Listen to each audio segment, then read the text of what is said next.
Mano Musa Juma kanowero kachapa chipacheko yudore Radio Ramogi kelowa e saa 7 wang'e mar odiechieng'. Radio Ramogi, Radio Ramogi, Radio Ramogi, Garchu, Radio Ramogi, Radio Garchu, Ramogi. Weche manyien gi Ochieng Emmanuel. Dul mochung'ne rango tije apisas mag obila okwedo okang' mokaw kod moko kuom jotelo mag apisas matimo dino ni chenro matimonegi nonro kotenore kod tho mar Albert Ojwang'. Chenro matimo bero ne ringre mag ji 6 mane owito ngimagi e kinde ng'anyo mag Gen Z ochwal nyime nyaka odiechieng' makiny. Jotelo manie piny owacho medo seyo mane jalup jatend piny Rigathi Gachagua ewi pogruok monyae kind oganda jo Kenya kod sigu e kinde gi jatend piny Kenya William Ruto. Machiegni nyakoro mag Ojwang' winjo weche manyien adimba. Nyinga Ochieng Emmanuel. Dul mochung'ne rango tije apisas mag obila IPOA kod malich mokalo okang' mokaw kod moko kuom jotelo mag apisas mag obila mar mondo mi gidin chenro matimonegi nonro kotenore kod tho mar Albert Ojwang' ka bende yawnegi bura kotenore kod chike ma pachoka kama kuomgi oseringo kendo chopo e nyim doho ka gidwaro mondo mi geng'ne chenro matimonegi nonro kaka dwarore kod pen chike ma pachoka endi. OCS ma Central Samson Talam to kod apisa James Mukwana ne oro kwa nyim doho mondo mi ochung okang' ma dwaro kawnegi chenro mag timo nonro to kod chenro mag chik kaluwore kod tho mar Albert Ojwang'. IPOA wacho ni nyaka gidhi nyime kod timo nonro ka dwaro chungo kendo gayo chenro matimonegi nonro en achiel kuom weche mag kwedo ratiro ne familia mar Albert Ojwang' to kod oganda jo Kenya. Kakoro IPOA koro kwayo doho mondo bawit oko kwayo machal kamago kendo migi thuolo mar dhi nyime kod timo nonro kotenore kod tho mar Albert Ojwang'. Komachielo en ni bero ne ringre mag ji 6 manowito ngimagi e kinde ng'anyo mag Gen Z manego timo odiechieng' ma kawuono chor nyaka odiechieng' makiny.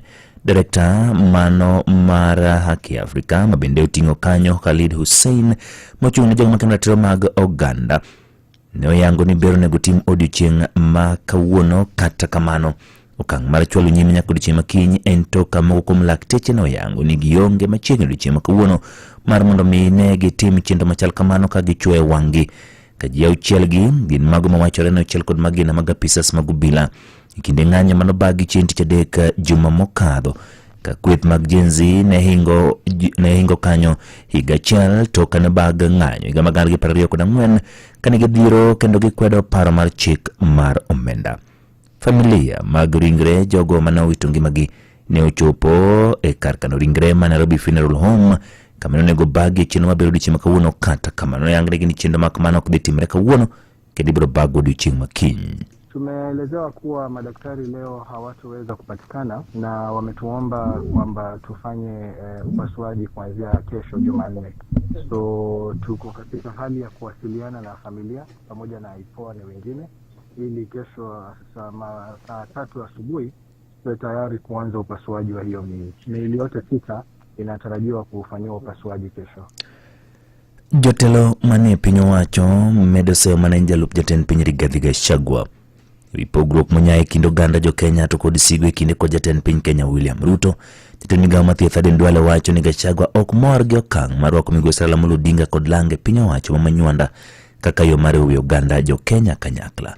Duale wacho ni piny Kenya onge kod thuolo mar siasa ma pogo oganda kendo keto ji tenge ka oyango ni poni jatend piny Kenya William Ruto biro chuno mondo mi ochul wach mar oganda jo Kenya kod tende to mano okang' monego kaw mar kelo oganda jo Kenya kanyakla ma ok ong'iyo chien kata bathe.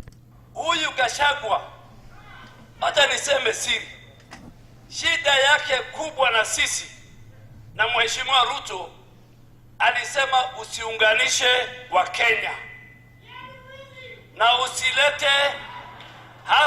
usilete watu wa Nyanza na watu wa ODM katika serikali yetu. Mimi nikamuuliza Mheshimiwa Rais, liwe liwalo, wewe umechaguliwa na Wakenya wote. Hata wale walipigia Raila walichagua serikali. So wewe unatendea wewe sasa ni rais wa Jamhuri ya Kenya. Inafika wakati wa Kenya waambiane ukweli, macho kwa macho, kumundu. Dole wacho ni siasa maga emanichwalo kod Gachagua mara ne pogo mwando ya serikal kalore kod kwano mbulu manegi kelo mungi kaka shareholding en mano manduoko piny Kenya chien kendo jatend piny Kenya William Ruto kunya kelo ganda jo Kenya kanyakla kalore kod tich gitimo mosebedo kotimo e gwenge mopogore. Umesikia yule mtu wa shares, mtu ya kuambia huyu ni kazini yangu, hiyo ndio itajenga Kenya. Na ule mtu Mkenya anajua ikiharibika anaunganisha Kenya ni baba Raila Amolo Odinga. William Ruto ile makosa pekee amefanya ni kwa nini unaunganisha wa Kenya? Mbona Wandai amekaa kwa baraza la mawaziri? Mbona Hassan Joho amekaa kwa baraza la mawaziri? Mbona Mbandi amekaa kwa baraza la mawaziri? Mbona una kampeinia Raila Amolo Odinga? Mbona unaunganisha wa Kenya? Ndio makosa William Ruto amefanya. And we are telling those distractors, a time has come when Kenya will be united, regardless of your community, your religion, and where you come from. Iten kwith mathoth od bura Kimani chungwa korga kore no yango ni piny owacho ma Kenya Kwanza brodhi nyime kod jiwo ganda e weche mag uchumi bo chendo magetiso ni Economic Empowerment Programs e Kenya mangima mondo mi otingi malo ne gilosi kinem ne giyoro e nyasi ma chokumenda manabai kod jod bura ma Kisumu Central Joshua Noron kar mondo mi ne gisir bunge leo ne inchi kama omenda ma oktine milioni 10.2 nyochoki. Ati wanauliza ni kwa nini tunakuja Kisumu kufanya economic empowerment. Nyinyi mnataka tuje ama tusije? Kuje. Tuje ama tusije? Kuje. Tuendelee na hii mambo empowerment. Tuendelee. Hata ya mama mboga, hata ya vijana wa bodaboda wakijiunga kwa groups, mtualike, tutarudi tena tufanye economic empowerment.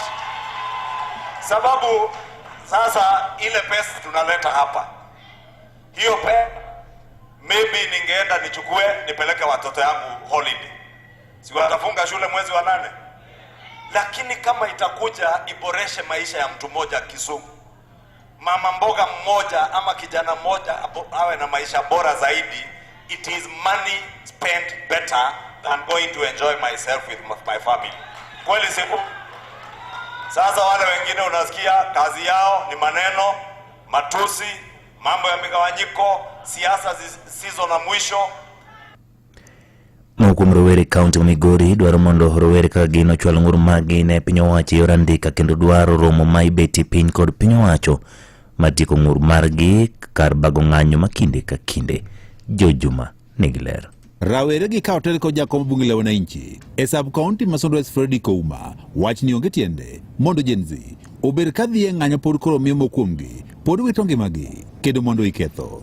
Ouma wacho ni jenzi nyaka koro ket dwaro margi ne piny owacho e yor andika kendo bedo piny kod lalruok kod piny owacho. Jenzi wacho ni gidwaro ni mondo winjige. Ere kaka idwa winju to kudwa wuok oko mondo mi utim dialogue gi government. Kane rais nodhi e X no wuoyo nyaka gi jok moko ne mokia kata jogi bende ko wuoyo godo to jogi yanya kar ere dialogue mudwaro. Wan gima nyaka wakwong wang'e demokrasia nitiere kendo wan gi freedom of speech, but gima duong' moloyo ni kamitimo gimoro to nyaka ibed ni nitiere seche ma be nyalo bedo wi mesa mondo wuo king'iyo kawuono mandamano mane dhi mbele wamanyo haki to endara kamwadhiye ni wadhi manyo haki mar ji ariyo to seche go korko wawito ngima mar ji mok tin ne 20. Tiende ni continue pile ka wadhi endara ni wadhi manyo haki to wamedo wito jogewa.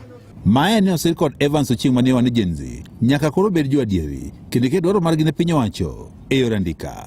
Ojende kondik memorandum to gibed gi sirikal piny giwuo e yo manyasani e yor winjruok nikech gige koko medo mana nego jowa kendo joma wito mana ngimagi. Koro mano ok ane ni solution en ka ji obedo piny e tebo ma ji oloso wechege ma gik moko bedo kare, mana ka neno ni solution dhi bedo kendo dhi timore. Raweregi e kaunti ma Migori mabende wan gin sani ok ginyal dok e ndara mondo koro ging'any. Wanjo siasa moko kaachiel kod jomaundu osedonjore ng'anyo mar jenzi kendo ng'oleo moro amora ma ng'anyono nyalo nyuolo.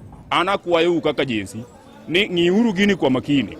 Gima nubiro go ber kendo waungo lwedo, lakini nitiere jok mose jago jonjore modonje iye makoro timo gik maricho mopogore gi paro mar ji. Charles Orobo menjede gwego mag Mabera wane ji mathoth medo mana wito ngimagi ka mwandu bende koro kethore e kinde ng'anyogo mag jenzi.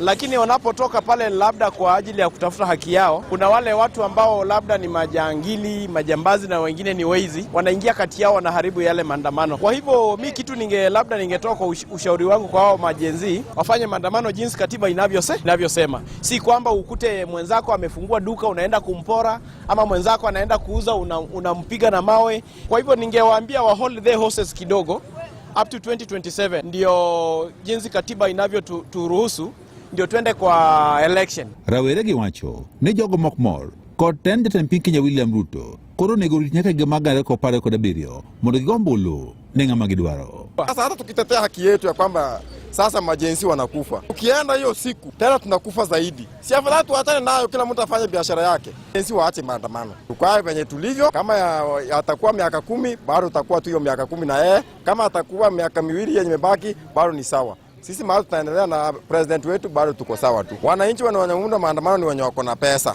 kwa sababu wenye hatuna hela hiyo siku ya maandamano hatufanyi kazi, kwa sababu saa zingine mtu amefungua kibanda yake na shilingi 10,000, kesho yake after maandamano anakuta kimebomolewa. Sasa hiyo ni hasara juu ya hasara. Nenya Kalondo Maramoiko ke kaunti ma Migori, Anjo Juma. Jodak maringa kojwache kar chung bura mara Chunyo East ywagore kalure kod kwan lipode momedore mag rochruok mag arita kwe to kod kuogi ang'enge chiro marenga ka gidwaro mondo mi okaw okang' kod kweth mar arita. Giyango ni kweth momaju kuoge osenore maturo udigi e kinde mag otieno kendo mayo gi mwandu.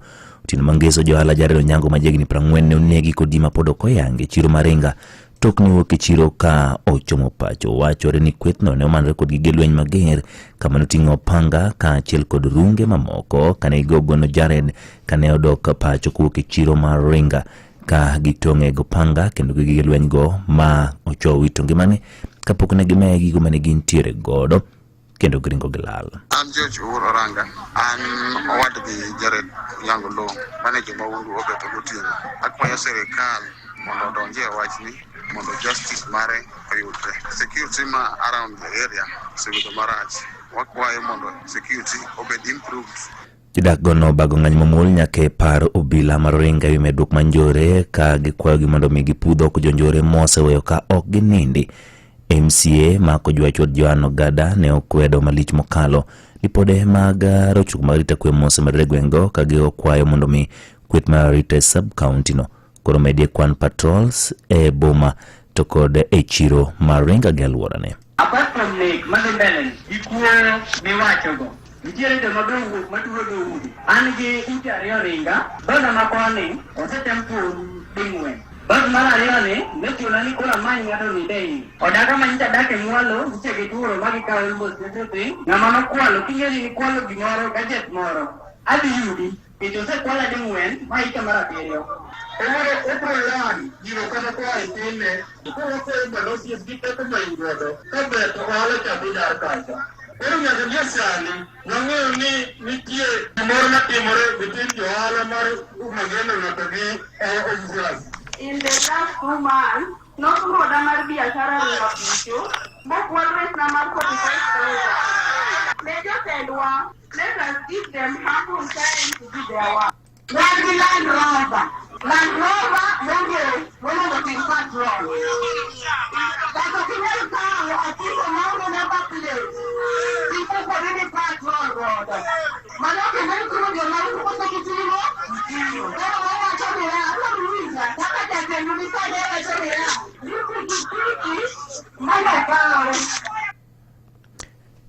Wechegi medo choponi kokadhi Nyakalondo mari mihero Maramogi. Imedo winjo weche manyien gi Ochieng Emmanuel.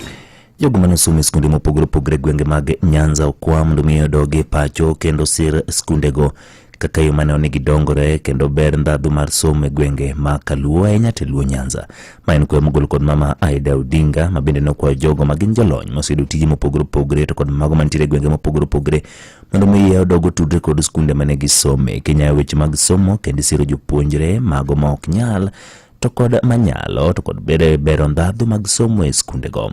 Jojamolo nigi ler. Maikwe muchugi mino dogai mar ODM Raila Odinga mama Aida Odinga ma ojiwa ahinya to jolony mondo dog chien gi sir dongruok e sikunde mane gisome. I urge everybody who went to school, just go back to your previous school. Check what is happening there. Even if you have nothing, just buy pencils for the little children there. Don't ignore and say that is the responsibility of political leaders. Please, it is also your responsibility. You must turn back and say thank you for having been there and see how you can support your previous school. This is a challenge to everybody who went to school. And I know all of you went to school. How many of you have gone back to your previous school to see what you can do? Mama Aida nowacho wechegi e kinde mane isidhe ayanga kaka kanon mar Anglican Diocese ma Bondo e nyasi mane obagie kanisa Anglican ma St. Peter's Nyamira kama Bishop mar Anglican ma Bondo Diocese Ngire David Kodia to nojiwo mana kweto kod hera e kind oganda jo Kenya. What we are being reminded here is that our Lord is not a Lord of violence. Can we be sober enough at some times to love one another? Irrespective of the positions we hold, someone somewhere will disagree with us. But how do we respond? If it is bullet for bullet, if it's an eye for an eye, there will be no one left in this nation. As people who have been called by God, we must speak peace. We must preach justice and we must preach righteousness of God.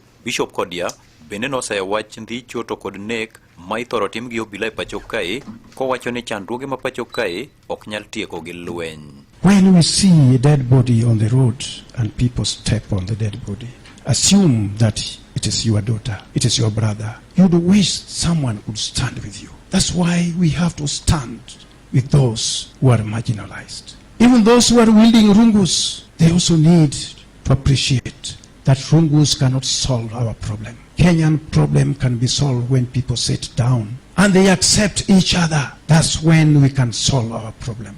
Weche manosir gi Senator Mugwel Beatrice Ogola ma oluwo ni piny Kenya nyaka riti mondo mi kik ruombre piny. And all of us must preserve this country. We must remain on the right path, on the dreams of our forefathers. And nobody in this country has a right ni nyalo neno ni Kenya ni nyalo crumble because of your selfish interest. Ne Radio Ramogi e County ma Siaya, and George Amolo. Koromogi gi report ma George Amolo kuok e County ma Siaya motugudo weche manyien moikoni gi lak sechegi. Tudri kodwa kanyo kendo ka oromo saboro gi sa 9 ne weche manyien machuok sa 10 ibiro yudo weche kaka gituch e kor gwenge. Mago ne weche manyien gi Ochieng Emmanuel.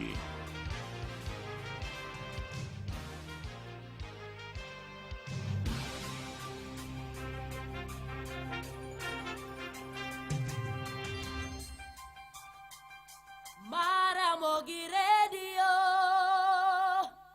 Radio Ramogi Karchun Jaluo.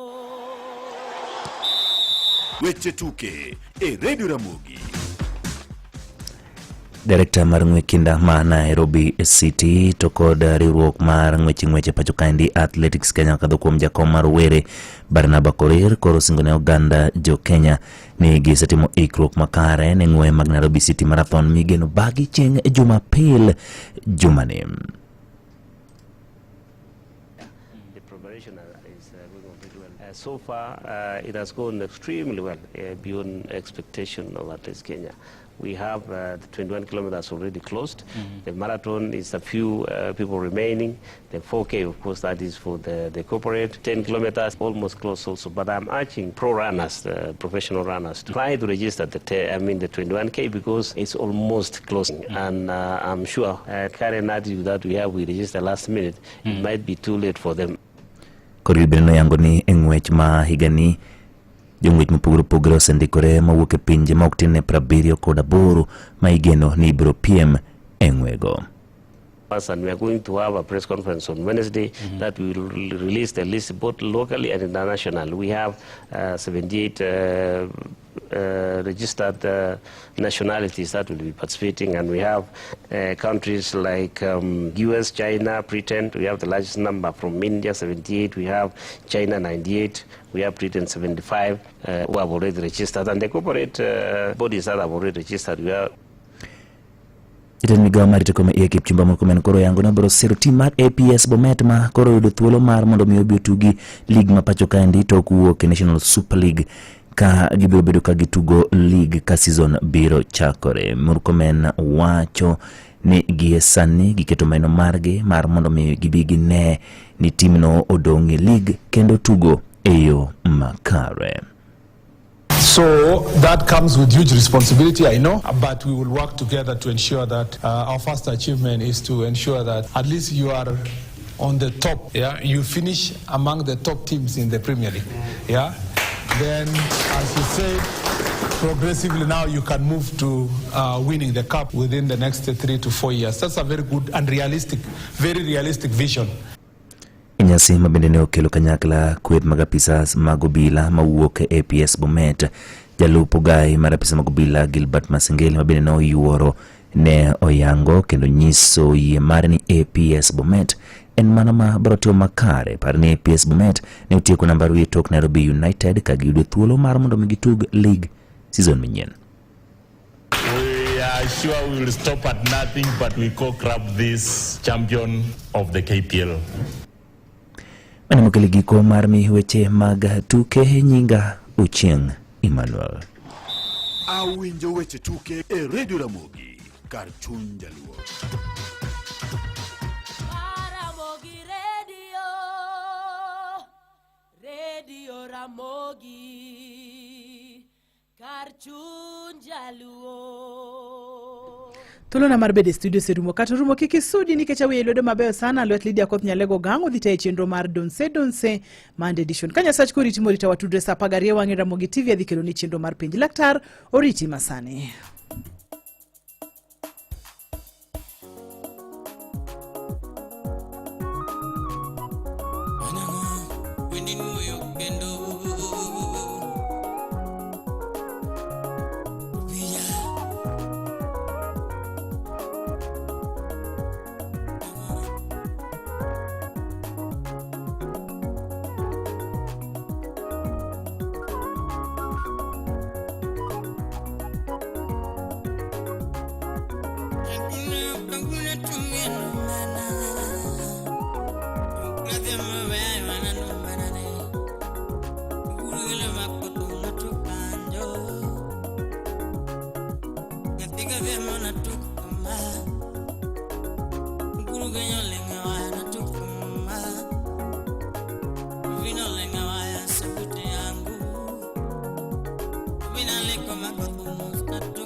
Hello,